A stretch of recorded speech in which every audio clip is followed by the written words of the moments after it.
안녕하세요, 모태륜 박기도입니다. 네, 드디어 저의 새 차가 나왔습니다. 자, 요 차 이미 영상으로 만나 보신 분들도 많이 계실 테고 또 안 보신 분들도 계실 것 같고요. 그리고 영상을 보신 분들 중에서도 궁금해 하시는 분들이 꽤 많이 있으시더라고요. 그래서 요 차의 경위에 대해서 먼저 잠깐 설명을 드리겠습니다. 자, 요 차는 기아의 EV6 그리고 롱레인지의 4륜구동 아니고 2륜구동의 GT 라인입니다. 자, 지금 제가 가지고 있는 차가 소렌토 하이브리드가 있죠. 그 다음에 K7이 있었는데 요 K7은 3년 장기 렌트였거든요. 근데 요거 3년 만기가 돼 가지고 다른 사람한테로 넘어갔습니다. 그래서 지금 현재 제가 가지고 있는 차는 소렌토 하이브리드가 있는데 요걸 제가 아내가 주로 타기 때문에 저도 차가 하나 필요했던 거죠. 그리고 그랜저 XG가 있죠. 그랜저 XG는 그 차는 이게 좀 수리하고 또 꾸며가면서 그런 컨텐츠도 만들고 좀 장기적으로 보고 차를 구매한 거여 가지고요. 그 차를 매일매일 타기는 사실 조금 부담스러워서 K7 이후에 일상적으로 탈 차가 필요했었는데, 전기차 사실 요 EV6를 저번에 시승해 보고 나서 차는 정말 마음에 들었어요. 정말 마음에 들긴 했는데 과연 요 차를 구입을 할 것인가를 고민해 봤을 때 당장 구입하기는 조금 꺼려지는 부분이 있더라고요. 왜냐하면 앞으로 이제 전기차들이 계속 많이 나올 거거든요. 그래서 지난번에도 말씀드린 것처럼 전기 SUV도 좀 관심이 있고, 그래서 EV6도 타보고 싶긴 한데 구입하기는 조금 어렵다. 근데 장기 렌트도 보통 3년 계약하게 되면 3년 동안 계속 차를 타야 되는 상황이잖아요. 그래서 그거는 조금 아닌데 이 차를 좀 제대로 타볼 수 있는 방법이 없을까를 궁금해하고 있었는데, 요게 기아차의 구독 서비스인 기아 플렉스에서도 EV6를 운영을 할 거다라고 발표가 됐더라고요. 그래서 그때부터 요거 기아 플렉스에 들어오면 그때 제가 이 차를 인수를 해가지고 좀 타봐야겠다, 그런 생각을 가졌던 거고요. 자, 그리고 기아차의 구독 서비스인 기아 플렉스는 구독 서비스 아직 잘 모르시는 분들이 꽤 많은 것 같은데요. 쉽게 말하면 그냥 중단기 렌트카라고 보시면 되는데, 일단 회원 가입을 하고 그 다음에 내가 타고 싶은 차들을 구독 형태로 그냥 이 차도 타볼 수 있고 저 차도 타볼 수 있고 그런 서비스거든요. 근데 보통 일반적인 구독 서비스인 책이나 이런 것처럼 정액을 내고 계속 차 바꿔가면서 서비스를 받는 그런 수준은 아니고, 왜냐하면 차가 워낙 비싸잖아요. 그래서 구독 서비스라고 하더라도 차마다 정해져 있는 금액이 다 다르긴 달라요. 그렇긴 하지만 내가 이 차를 한 달이나 두 달이나 세 달 타다가 이 차는 반납을 하고 또 다른 차를 그 차 금액만큼 주고 또 다른 차를 타볼 수 있고, 그런 것들이 나름 굉장히 매력적이긴 한데, 이 구독 서비스의 단점이 뭐냐면 비용이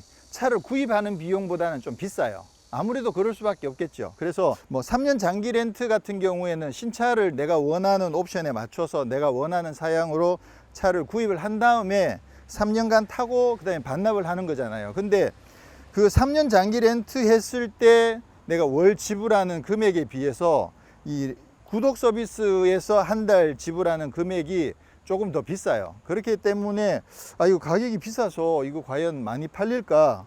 근데 최대의 장점은 뭐냐면 3년을 채우지 않아도 된다는 거죠. 한 달 이상만 되면 자기가 원하는 만큼 타다가 이 차 충분히 타봤어 라고 생각하면 바꾸고 싶으면 언제든지 바꿀 수 있다는 거거든요. 당연히 위약금 없이 그냥 바로 반납하고 또 다른 차를 탈 수 있다는 게 그게 제일 큰 장점이죠. 그래서 이렇게 EV6처럼 신차가 투입되는 그때 내가 타보고 싶었던 궁금했던 차를 신차 상태로 만약에 구독을 해서 한번 타보면, 그러면 이 차에 대해서 궁금증도 좀 해결이 될 거고, 그렇게 해서 정말 마음에 들면 그때 가서 이제 차를 구입하시면 되죠. 구독 서비스로 말고 장기 렌트로 하든 아니면 그냥 신차를 구입을 하시든 그렇게도 할 수 있으니까 그런 형태가 괜찮고요. 그 다음에 단기로 차가 잠깐 필요한 경우, 한 몇 개월 정도 내가 차가 필요해. 근데 그 차를 주행도 좀 많이 해야 되고, 그런 경우에는 이거 렌트로 빌리면 비용이 꽤 많이 비싸거든요. 렌트보다는 확실히 더 싸요. 그래서 렌트보다는 구독 서비스를 이용하게 되면 렌트보다 훨씬 싼 금액에 이 차를 이용할 수가 있고, 그리고 최대의 장점이 이 차는 주행거리에 제약이 없어요. 한 달 동안 10만 킬로를 타셔도 추가로 더 비용을 지불하는 게 없습니다.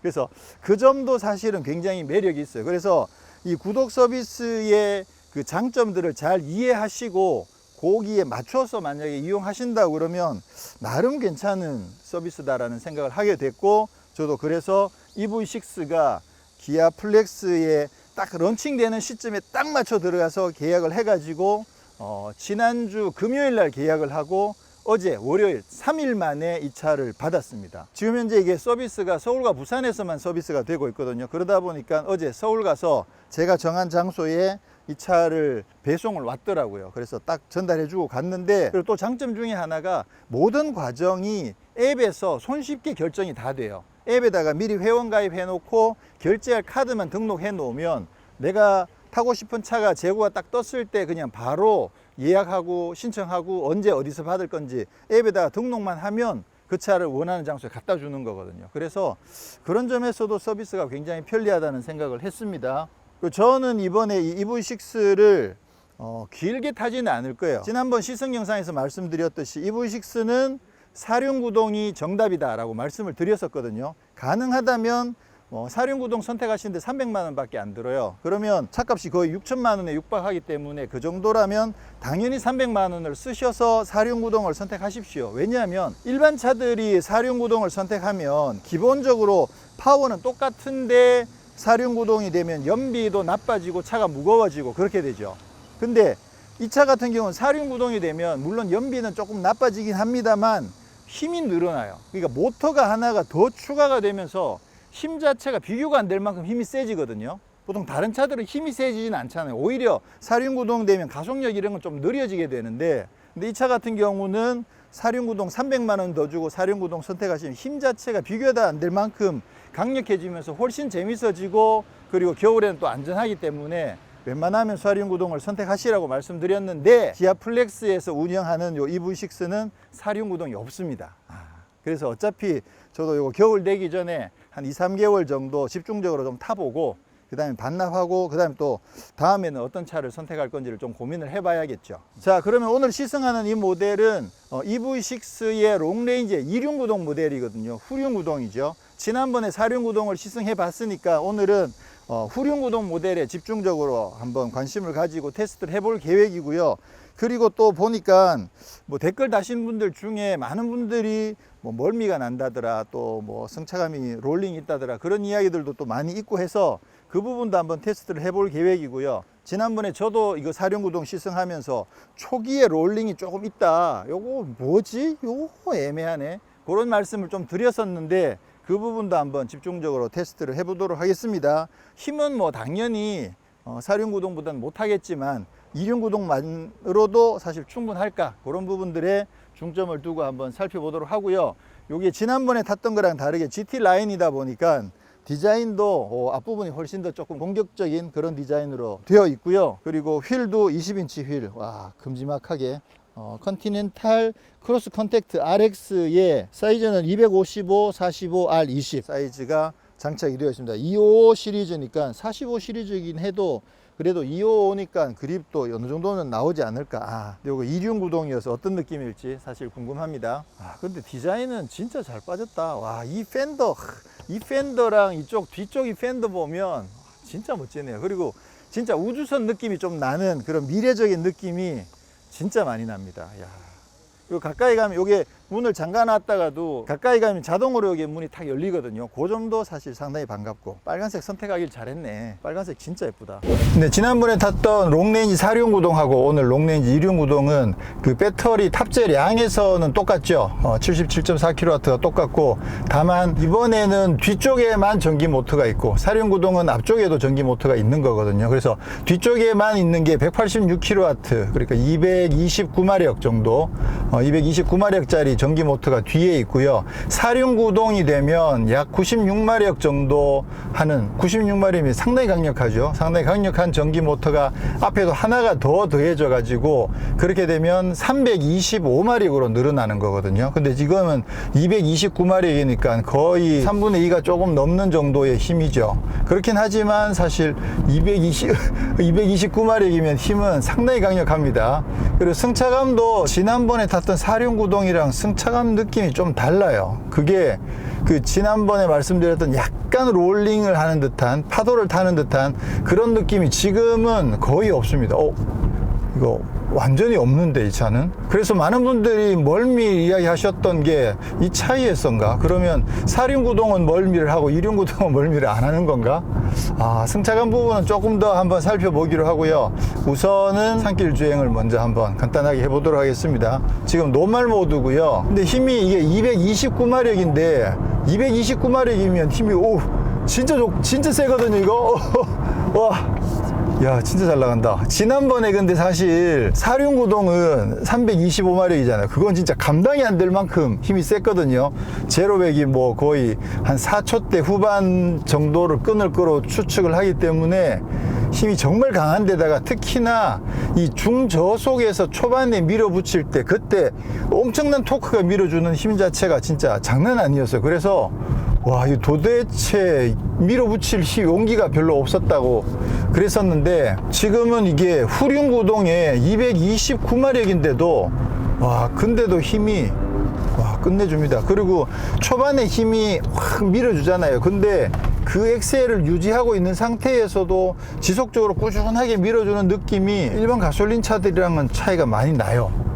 그래서 이 전기차를 만약에 트랙 같은 데서 즐기신다고 하면 전기차를 어떻게 하면 트랙에서 더 즐겁게 탈 수 있을지, 어떻게 하면 기록이 더 잘 나오는지 그런 부분들을 좀 연구를 할 필요가 분명히 있습니다. 지금은 이게 노멀 모드였고요. 이게 에코 모드가 되면 그러면 처음에 엑셀을 밟을 때 응답성 자체가 확실히 느려져요. 그래서 엑셀을 좀 깊이 밟아야 차가 나가는 느낌이 들긴 하는데, 근데 만약에 여기서 엑셀을 깊이 밟으면 엑셀을 깊이 밟으면 바로 힘이 에코 모드인데도 바로 힘이 확 쏟아져 버리고, 지금 방금 보셨는지 모르겠지만 뒤가 휙 돌아갔거든요. 오버스티어가 이렇게 강하게 난다고? 야, 이게 사륜구동이 아니어가지고요, 이륜이어서 오버스티어가 굉장히 강하게 납니다. 와, 229마력 무서워요 진짜. 스포츠 모드에 놓으면 응답성 자체가 확실히 빨라지죠.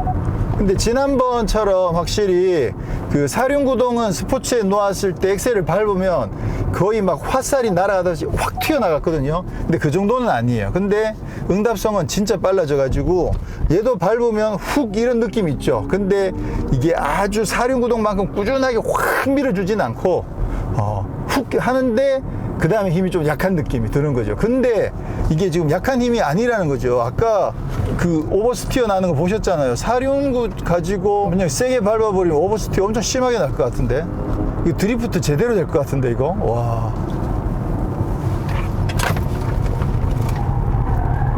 그렇죠.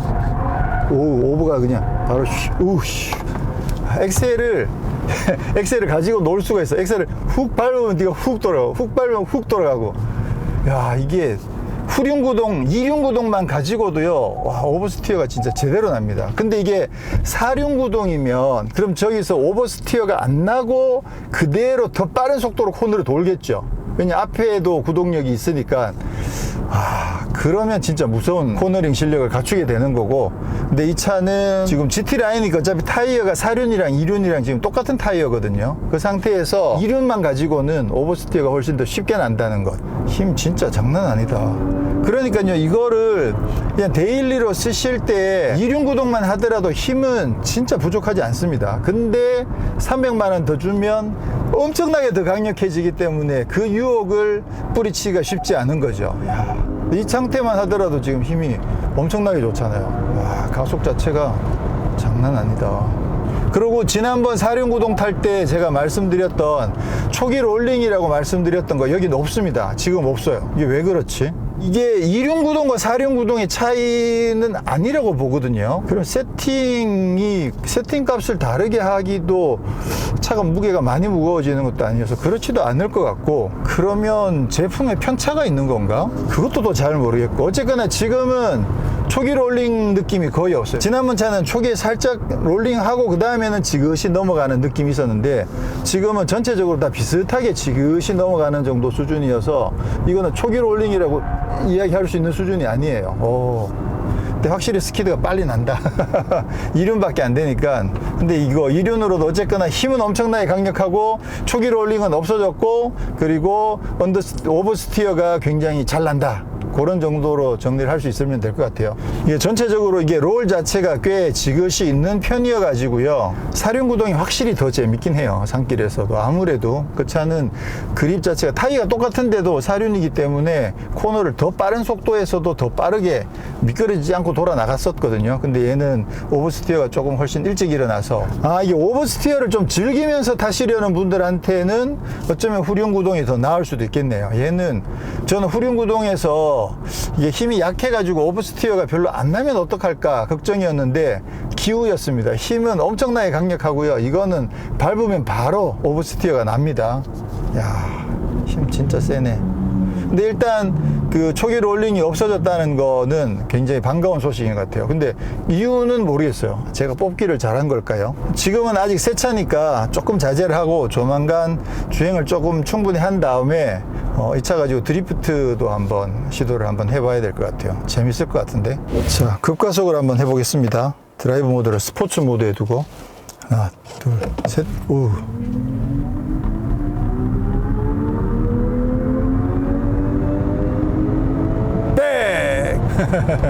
지난번에 아무래도 사륜구동에 비해서는 차이가 나네요. 그리고 특히 초반에 훅 하지만 그 다음부터는 이렇게 가속력이 꾸준하게 상승하는 게 아니라 굳이 가속력으로 따진다면 이게 꾸준하게 좀 떨어지는 그런 느낌이거든요. 그러다 보니까 속도가 지그시 잘 올라가긴 올라가는데 근데 이게 막 아주 강력한 느낌이 들진 않죠. 근데 아까 산길에서는 장난 아니었거든요. 아마 영상에서도 그렇게 보이셨을 것 같은데 산길 같은 경우는 각 코너들마다 코너 들어갈 때 속도를 줄이고 다시 가속을 하잖아요. 그러니까 그때마다 가속해 줄 때마다 이 밀어지는 느낌이 확 오니까 굉장히 짜릿하게 느껴졌는데 직선에서는 아무래도 맨 처음에 엑셀을 훅 밟을 때 그죠? 이때 훅 하고는 그 다음부터는 그냥 속도가 지그시 올라가다 보니까 아무래도 짜릿한 맛이 좀 덜하긴 하죠. 근데 사륜구동 차는 진짜 직선에서도 엄청 강하게 가속이 됐었는데 그거에 비하면 아무래도 조금은 느린 감이 있는데 근데 뭐 이걸 일상적인 용도로 생각한다면 이 정도도 뭐 힘은 엄청나게 좋죠. 근데 일상적으로 이게 지금 229마력이란 말이에요. 그러면 229마력이면 가솔린 한 3.0 정도 된다고 치고 그러면 가솔린 3.0 정도 되는 차의 회전수를 막 한 5,000, 6,000 정도 올려가지고 막 3단에서 밀어붙이면 그때 엄청 강력하죠. 그 느낌은 안 나요.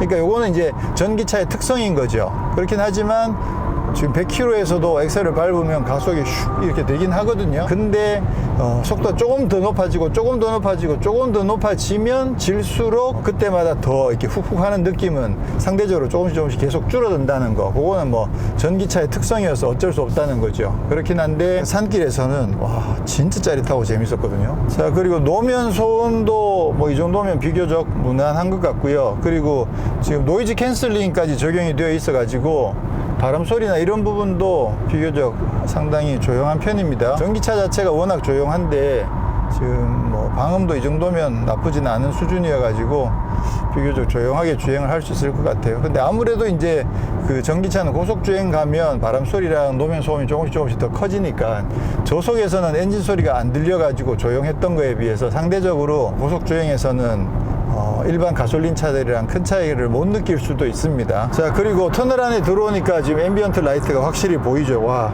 앰비언트 라이트 되게 예쁜 것 같아요. 지금 드라이브 모드에 연동이 되어 있어 가지고 그렇고요. 지금은 이제 파란색으로 바뀌었죠. 그 모드에 따라서 연동할 수도 있고 그냥 자기가 원하는 것만 할 수도 있는데 앰비언트 라이트는 이 정도면 굉장히 예쁘게 잘 되어 있는 것 같네요. 그리고 지난번 시승에서는 일반 도로 주행할 때도 약간 노면을 타는 것도 아니고 또 아닌 것도 아니게 약간 노면을 따라서 이렇게 약간 보트를 타는 듯한 느낌이 살짝 미세하고 있다고 말씀드렸는데 지금 느끼기에는 그 부분도 거의 없는 것 같아요. 그래서 이게 어떤 차이 때문에 있는지 모르겠지만 어쨌거나 지금은 그 부분도 느껴지진 않고요. 영상에 다 댓글 달아주신 분 중에 보면 이게 차로 유지 보조를 켜게 되면 이게 자꾸 이렇게 움직인다고 쓰셨던 것 같은데 질문이 정확한지 모르겠습니다만 지금 이 차 같은 경우도 지금 스마트 크루즈 컨트롤이랑 차로 유지 보조가 켜져 있거든요. 이 상태에서 핸들을 수시로 보타를 좀 많이 하네요. 요거는 보타를 좀 적게 하는 차도 있고 많이 하는 차도 있거든요. 타보면 이 차만 유독 더 많이 하는 건 아니고 이런 차들이 있어요. 근데 요렇게 좀 자주 계속 갔다 움직이면 요거 신경 쓰이죠. 그래서 요거 아니면 좋긴 한데 지금 이 차도 지금 보타를 수시로 계속 해주고 있어. 손을 얹고 있으면 얘가 손을 계속 이렇게 약간 흔들고 있는 거죠. 별로 좋은 건 아닌데 이 차에도 그런 약간은 계속 보타를 하는 듯한 그런 느낌이 좀 있습니다. 그리고 힘을 조금 세게 주고 있으면 그러면 좀 낫긴 하거든요. 근데 없는 것보다는 아무래도 못하니까 조금 아쉽다고 볼 수가 있겠죠. 그 점은. 그리고 또 영상에 많은 분들이 댓글 달아주신 게 멀미 이야기들 하고 계신데 제가 멀미하는 영상을 보진 않았거든요. 그래서 어떤 상황에서 멀미를 하셨는지 모르겠는데 지금 저는 지난번에 사실 사륜구동 시승했던 그 차는 약간 계속 이게 롤링 같은 것들이 조금 있어가지고 그것 때문에 멀미를 하는 건가 이런 생각을 했는데 이 차에는 그런 현상이 전혀 없고요. 그리고 실제로 아까 뒷좌석에 누굴 태웠었는데 그때도 뒷좌석에서 전혀 뭐 멀미 난다는 이야기는 안 했거든요. 심지어 이제 핸드폰도 보고 계시고 하셨는데도 뒷좌석에서도 전혀 멀미 난다는 이야기는 없었기 때문에 지금 이제 제가 시승하고 있는 이 2륜구동 모델은 멀미 나는 거는 없지 않나 저는 그렇게 판단이 됩니다. 그리고 또 지난번 시승에서 제가 그 메리디안 오디오에 대한 부분 언급을 했었는데요. K8에 있는 메리디안보다 지금 EV6에 있는 메리디안이 출력도 더 높고 음질이 더 좋다라는 말씀을 드렸었는데 그게 그 이제 자막에서 메리디안 오디오 사운드, 메리디안 프리미엄 오디오 사운드 요거는 그 홈페이지에도 표기가 약간씩 다르긴 하더라고요. 근데 기본적으로 뭐 프리미엄이 붙었기 때문에 더 비싸고 그런 느낌보다는 어쨌거나 EV6에 있는 이 메리디안 오디오가 출력이 좀 더 높게 세팅이 됐대요. 제가 기아 측에서도 그렇게 이야기를 하더라고요. 출력이 K8에 있는 메리디안이 사운드는 좋은데 출력이 낮다라는 얘기를 말씀을 드려가지고 그 부분이 반영이 됐다고 하더라고요. 그래서 출력이 조금 더 높게 세팅된 만큼 이번에 이 메리디안 오디오가 적용된 부분도 굉장히 만족스럽죠. 자, 인테리어는 이게 GT 라인이어서 확실히 좋습니다. 저는 일단 스웨이드 가죽 시트 이것만 하더라도 이거는 GT 라인을 고를 정말 중요한 이유라고 저는 생각을 하거든요. 와, 이 시트 진짜 고급스러워요. 이 스웨이드 가죽 시트 이 스웨이드인데도 또 통풍도 되거든요. 진짜 매력적이죠. 그리고 도어 트림에도 스웨이드가 적용이 되어 있고요. 그리고 대시보드에 있는 이 패턴은 어스랑은 또 조금 다르죠. 어스도 사실 뭐 패턴은 나쁘지 않았거든요. 그것도 예쁘긴 했었는데 GT 라인이 조금 더 스포티한 느낌도 들고요. 그리고 디커 스티어링 휠도 적용되어 있고 그래서 저는 이거 GT 라인을 선택하기를 아주 잘했다 이렇게 지금 생각을 하고 있는 중입니다. 그리고 어제 영상에서 잠깐 말씀드렸는데 이번에 이 차를 구독을 하면서 부가 서비스로 그 충전 무제한 카드도 신청을 했거든요. 그게 금액이 11만 3천 원짜리 카드를 구입을 하시면 한 달 동안 충전을 무제한으로 할 수 있다. 그렇게 해서 그 카드를 구입을 해가지고 처음 충전을 해봤는데 일단 뭐 좋긴 하더라고요. 어제 충전을 21.32kWh를 충전했는데 이게 6,590원이었거든요. 그러니까 이게 급속이고 낮이어서 금액이 좀 비싸죠. 그래서 6,590원을 어제 충전을 했는데 그렇게 따지면 요거 한 20번 정도 충전하면 근데 요거는 20몇 킬로와트 정도밖에 충전을 안 한 거고 또 충전을 많이 한다 장거리 주행을 뭐 지방으로 장거리 여행을 떠난다라고 했을 때는 뭐 11만 3천 원은 충분히 쓸 수 있지 않을까 그렇게 기대를 해서 일단 그 충전 카드는 일단 마음에 들긴 했었는데 근데 이게 그 카드를 쓸 수 있는 데가 있고 없는 데가 있어요. 그래서 저희 아파트에도 지금 완속 충전기가 2대가 설치가 되어 있는데 거기에 등록을 해 보니까 지금 제가 갖고 있는 요 카드는 그 완속 충전기에서 충전이 안 돼요. 그러니까 그게 파워큐브 회사의 충전기인데 파워큐브 회사의 충전기도 어떤 충전기는 그 카드를 쓸 수 있는 데가 있고 또 어떤 충전기는 그 카드를 쓸 수 없는 데가 있다고 그러거든요. 그래서 지금 현재 제가 갖고 있는 거가 저희 아파트에서 이거 충전을 쓸 수가 없어 가지고 지금 좀 난감한 상황이긴 합니다. 아무래도 이제 아파트에서 충전을 제일 많이 하잖아요. 밤에 충전 꽂아 놓으면 되고 그렇지 않으면 이거 충전하러 어딘가를 가야 되니까 좀 조금 난감한 상황이긴 한데 일단 뭐 휴게소 이런 거 보이면 좀 최대한 자주 충전을 많이 하고 그렇게 해가면서 그 카드를 좀 소진을 해봐야 될 것 같아요. 요거는 좀 제가 생각했던 계획보다 약간 미스가 생긴 그런 상황입니다. 그리고 잘 아시는 것처럼 배터리 충전소는 내비게이션에 보면 이게 전기차 충전소 검색이 바로 딱 되거든요.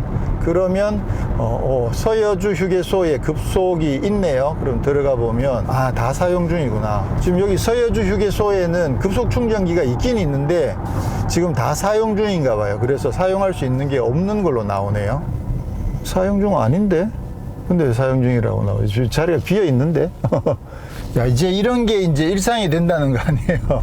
휴게소 갔는데 충전기가 꽉 차 있다. 그러면 진짜 낭패인 거죠. 빨리 충전소가 많이 확충이 되는 거는 뭐 필수적인 것 같네요. 근데 결정적으로는 이제 가정에서 충전할 수 있는 시스템이 빨리 확보되는 게 제일 중요하긴 하겠죠. 네, 오늘은 이렇게 해서 기아 EV6 롱레인지 2륜 구동 GT라인 모델을 시승을 했는데요. 4륜 구동에 325마력이던 것이 2륜 구동으로 바뀌면서 229마력짜리 모터 한 개만 적용이 되다 보니까 힘면에서는 아무래도 부족하지는 않습니다. 분명히 힘도 굉장히 강력하긴 한데, 근데 4륜 구동의 그 사람을 막 정신없게 만들었던 그런 강력함이 사라져 버려 가지고 아무래도 좀 많이 아쉬운 느낌은 듭니다. 그렇긴 하지만 힘이 절대적으로 뭐 부족한 건 전혀 아니고요. 그런 반면에 산길에서는 229마력 후륜 구동만 가지고도 정말 재밌게 탈 수 있었습니다. 그리고 특히나 코너에서 엑셀 조금만 더 세게 밟으면 오버스티어가 쫙 일어나 주니까 조금 긴장하기도 해야 되고, 그리고 오버스티어를 즐기시는 분들에게는 나름 굉장히 매력적인 그런 주행의 모습이었던 것 같고요. 덕분에 산길 주행은 진짜 재밌었어요. 2륜 구동만 가지고도 이렇게 재미있을 수가 있구나. 그렇긴 하지만 아무래도 4륜 구동의 안정적인 주행, 그리고 더 강력하고 더 빠른 코너링, 이런 부분들을 기대하기는 아무래도 물리적으로 어려운 부분들이 있죠. 그래서 결과적으로 봤을 때 4륜 구동을 선택하지 않는다는 거는 사실 조금 굳이 선택 안 할 이유가 300만 원이란 경제적인 부담 외에는 뭐 딱히 굳이 이유가 있을까 싶은 생각이 들고요. 지난번 시승 때 사실 조금 걱정이 됐던 초기에 산길 코너링에서 초반에 롤링, 그리고 일반 도로를 달릴 때 약간 요트를 타는 듯한 약간의 이런 롤링, 그런 부분들이 지금 2륜 구동 지금 타고 있는 모델에서는 전혀 안 느껴지고 있어서 이 부분 일단 반가운 소식이긴 한데, 왜 이런 상황이 생겼는지는 저도 아직은 잘 모르겠어요. 4륜 구동과 2륜 구동의 차이인 건지, 그렇다고 하면 좀 문제가 심각하겠죠. 근데 그게 아니라 단순하게 어떤 편차에 의한 것이어서 지난번에 뽑기를 잘못한 것이었다, 그러면 이제 그것도 또 조금 논란이 될 수도 있는 문제고. 그래서 어쨌거나 지금 시승한 2륜 구동 모델은 그런 롤링 같은 것들이 많이 잘 억제되어 있어서 이 정도면 뭐 전체적으로 차에 대한 만족도는 굉장히 높습니다. 그리고 GT라인도 가능하면 GT라인을 선택하는 게 낫지 않을까, 이런 생각을 하게 되고요. 이제 어차피 이 차를 가지고 한 몇 개월 정도는 운행을 할 것이기 때문에 다양한 환경에서 전기차를 운행하는 어떤 그런 경험들을 해보고 여러 가지 소식들도 전해드릴 수 있도록 하겠습니다. 아무래도 이제 전기차 가지고 장거리 주행하는 뭐 전국 일주 뭐 이런 걸 한번 도전해 보지 않을까, 그렇게 생각이 됩니다. 저는 다음에 또 더 재밌는 이야기로 찾아뵙도록 하겠습니다. 고맙습니다.